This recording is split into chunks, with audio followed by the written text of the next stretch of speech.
ہم نے آگ کو بجھایا. تو زینب نے فرمایا تم نے دنیا کی آگ بجھا رہے تھے، میں جہنم کی آگ بجھا رہا تھا. بھائی یہ نماز سے جہنم کا آگ بجھتا ہے، اس نماز سے دنیا بنتا ہے، قبر بنتا ہے، حشر بنتا ہے، جنت بنتا ہے، اللہ کی خوشنودی حاصل ہوتا ہے. اس لیے میں عرض کرتا ہوں کہ بھائی نماز کو بنانے کے لیے کوشش کرے، یقین رکھے جس کا نماز دمدار ہوگا اس کا زندگی شاندار ہوگا. اللہ تبارک میری اس مختصر باتوں پر مجھے آپ کو سب کو عمل کرنے کی توفیق نصیب فرمائے. سبحانک اللہم و بحمدک، اشہد ان لا الہ الا انت، استغفرک و اتوب الیک. الحمدللہ الذی ہدانا لہذا وما كنا لنهتدی لولا ان هدانا اللہ. لقد جاءت رسول ربنا بالحق، ربنا ظلمنا انفسنا وان لم تغفر لنا وترحمنا لنكونن من الخاسرين. اللهم اغفر لنا فإنك خير الغافرين، اللهم ارحمنا فإنك خير الراحمين، اللهم انصرنا فإنك خير الناصرين. يا أكرم الأكرمين اكرمنا في الدنيا والآخرة، يا أرحم الراحمين ارحمنا في الدنيا والآخرة، يا ستر العيوب استر عيوبنا في الدنيا والآخرة. اللہ کریم رحیم، اللہ ہمیں سب کو معاف فرما، ہمارے کوتاہیوں کو معاف فرما، اللہ تمام زندہ مردوں کو معاف فرما، ہمارے ماں باپ کو معاف فرما، اللہ دین ہمارا چالو فرما، اللہ بددین ہاں فتح فرما، اللہ تیرے غلام زندگی نصیب فرما، اللہ کچھ کھا گیا کھانے والا سننے والا سب کو عمل کرنے کی توفیق نصیب فرما.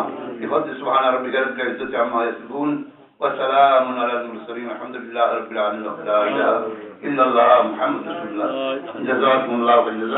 السلام علیکم ورحمۃ اللہ وبرکاتہ.